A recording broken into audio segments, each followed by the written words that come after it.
علیکم ګرانو دوستانو، نن به زه تاسو ته د کرکټ په هکله باندې یو څو تازه او ډېر مهم خبرونه درکړم چې خاص کر زه به تاسو ته وایم چې افغانستان چې نیدرلینډ دغه اولنۍ 50 اوریزه لوبه ګټلې ده. دغې لوبې نه وروسته افغانستان په هغه پوینټ ټیبل کې پاکستان نه مخکې سوی ده. او بل به زه تاسو ته وایم چې نن په بنګلادیش پریمیر لیګ کې د شهزاد محمدي او نوین الحق دوی ټیم لوبه هم ترسره سوله.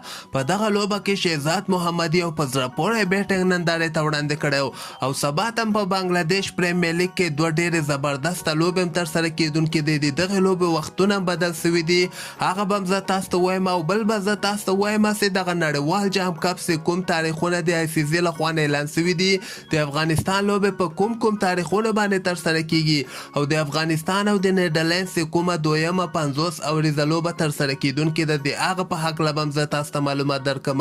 ویډیو تر اخره پورې وګورئ، په هر څه به تاسو پوه سئ. نو راځم اول زه تاسو ته وایم چې د آی سی سی له طرف نه چې کوم د نړیوال جام کپ شلوریزه ورلډ کپ چې کوم چې استرالیا کې ترسره کیدونکې ده، د دغې تاریخونه هم اعلان سوي دي او د افغانستان لوبې معلومې سوي دي. افغانستان به که خیر خپله اولنۍ لوبه په 22 اکتوبر باندې انګلینډ سره ترسره کړي، دویمه لوبه که خیر بیا افغانستان په 26 اکتوبر باندې له نیوزیلینډ سره که خیر لوبیږي. همدغسې 28 اکتوبر باندې بیا ګروپ نه یو ټیم راوځي، هغوی سره به لوبه ترسره کی. دغسې اول د نوامبر باندې بیا هغه بل ګروپ نه یو ټیم راوځي، هغوی سره به لوبه ترسره کی. په 4 نوامبر باندې به که خیر افغانستان خپله اخرنۍ لوبه له استرالیا سره ترسره کی.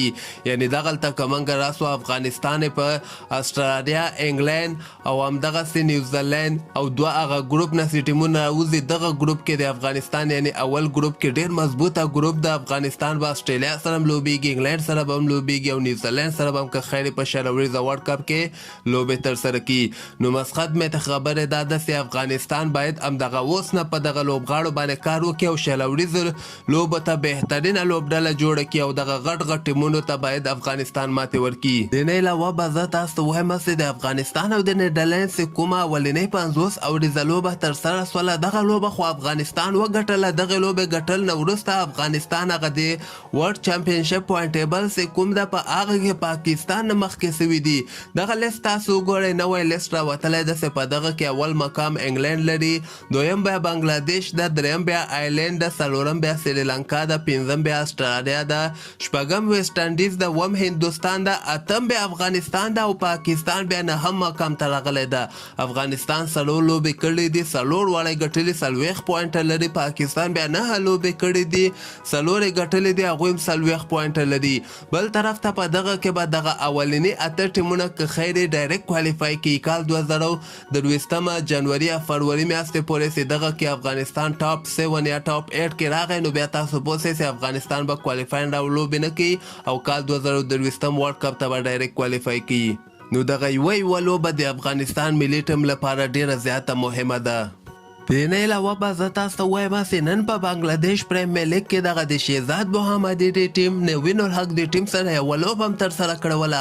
دغه اولنۍ لوبه په بنګلادیش پریمیر لیګ کې ترسره سوله چې په دغه کې شهزاد محمدي په 22 بالو باندې 42 رنزه کړي دي او دغلته که موږ راسو د شهزاد دوی ټیم هغه د نوین الحق دوی ټیم ته 104 رنزه ټارګټ ورکړی و. په دغه لوبه کې نوین الحق بیا په 4 اورو کې 38 رنزه ورکړي دي، یعنې ډېر سخت ټکولی ده. خو بدبختانه د شهزاد محمدي د ټیم دغه لوبه بیا بایللې، دغه بل ټیم چې کوم د دغه ټارګټ په 19 اول کې پوره کړی ده. 15 لوبغاړي آوټ سوي دي، په 15 وکټو باندې دغه لوبه ګټلې ده.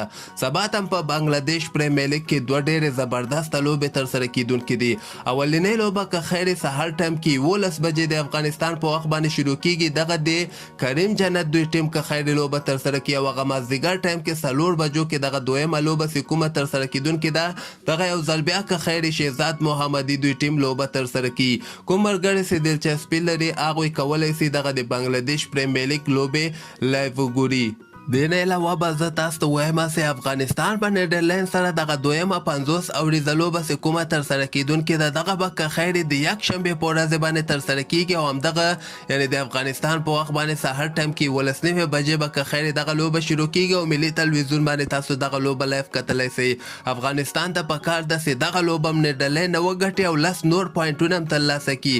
بل به زه تاسو ته وایم چې سبا ته په انډر 19 ورلډ کپ کې د زیمبابوې او د افغانستان سره کومه لوبه ترسره کیدونکې ده دغه لوبه لایو هم نه نشر کیږي او کوم چینل باندې هم نه نشر کیږي خو دغه لوبه د افغانستان ځوان لوبغاړو لپاره ډیره مهمه ده. افغانستان که چیرته دغه لوبه وګټي زیمبابوې نه نو بیا به پاکستان او افغانستان دغه ګروپ نه کوارټر فاینل ته کوالیفای وکړي او که چیرته خدای نخواسته افغانستان ځوان لوبغاړو دغه لوبه په بنگلاديش باندې وبایلله نو بیا به د نړیوال جام کپ نه یعنی افغانستان اوټ سی.